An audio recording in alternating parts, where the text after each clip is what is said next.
ગાંધીનગર જિલ્લાના દહેગામ તાલુકાના ઈસનપુર ડોડિયા ગામે જિલ્લા કોંગ્રેસ ઉમેદવાર રોહિતસિંહ ચૌહાણ તેમજ તાલુકાના ઉમેદવાર ગંભીરસિંહની જાહેર સભામાં મોટી સંખ્યામાં ગ્રામજનો ઉમટી પડ્યા હતા।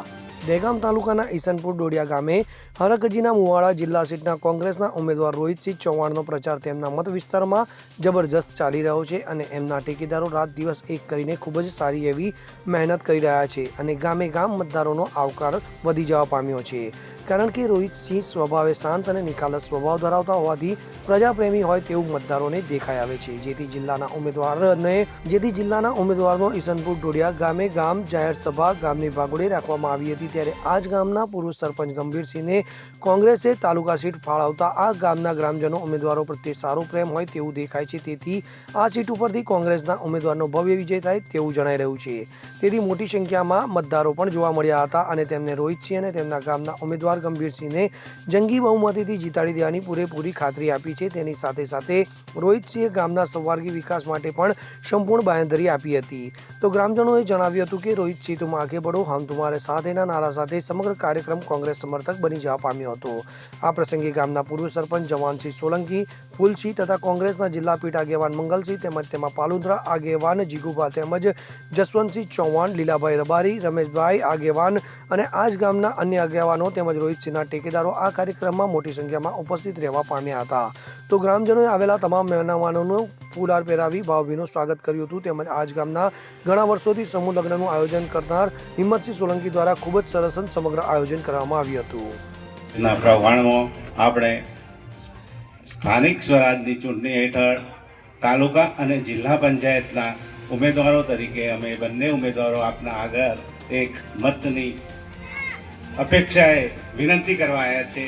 એ સમયે અહીંયા હાજર સ્ટેજ ઉપર માનનીય શ્રી મંગળસિંહજી જિલ્લા પંચાયતથી, શ્રી જીગુબા પાલોન્દ્રાથી, આપણા માજી સરપંચ જવાનસિંહજી તથા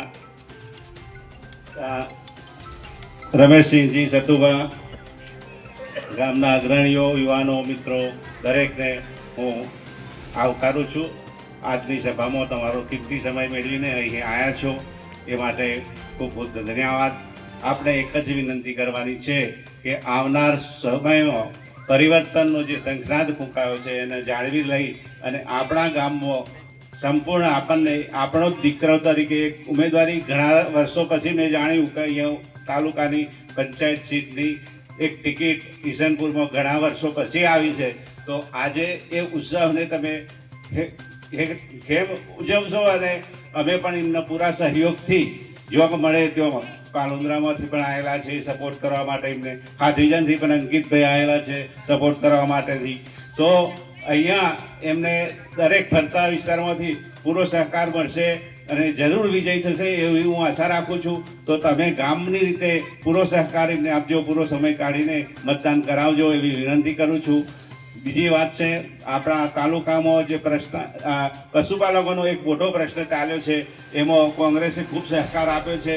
સરકારના નેતાઓ કે સરકારના પ્રતિનિધિઓ સભા આજે ઈસનપુર ડોડિયા ગામે મળેલ છે પ્રચાર અર્થેની, અને એમાં ઉપસ્થિત મારા મિત્ર એવા જિલ્લા પંચાયતના સદસ્ય ઊભા છે, રોહિતસિંહ ચૌહાણ, પછી તાલુકામાં ઊભા છે રણજીતસિંહ ચૌહાણ, પછી રમેશભાઈ અને મંતસન્ય આગેવાનો। મારે એટલું જ કહેવું છે કે તમારે કેમ સરકાર બદલવી છે, સરકાર કેમ બદલવી છે, ભાજપની છોડી કોંગ્રેસની કેમ લાવવી છે?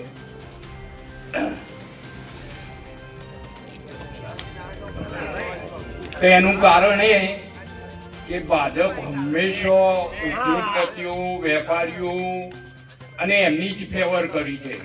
આ ગામડે ગામડે તમે જુઓ તો વાડીઓ લાગી ગઈ, વેપારીઓને છૂટ આપી દીધી જમીન ખરીદવાની। તમે 1 વીઘો જમીન હતી તો એ પોતે માલિક હતા જમીનના, પોતે માલિક કહેવાઓ, અને હવે તમારો એ જમીન જતી રહી, તમે નોકરી કરવા જાઓ એટલે ગુલામ થઈ ગયા, માલિકના ગુલામ બનાવી દીધા આ સરકારે તમને એવા કાયદાઓ કરી। તમે ગમે તે જાઓ તો તમારે કંઈક દાખલો જોઈતો હોય, કંઈક જરૂરિયાત હોય તો પૈસા ખર્ચા સિવાય કશું થતું નથી આ સરકારમાં।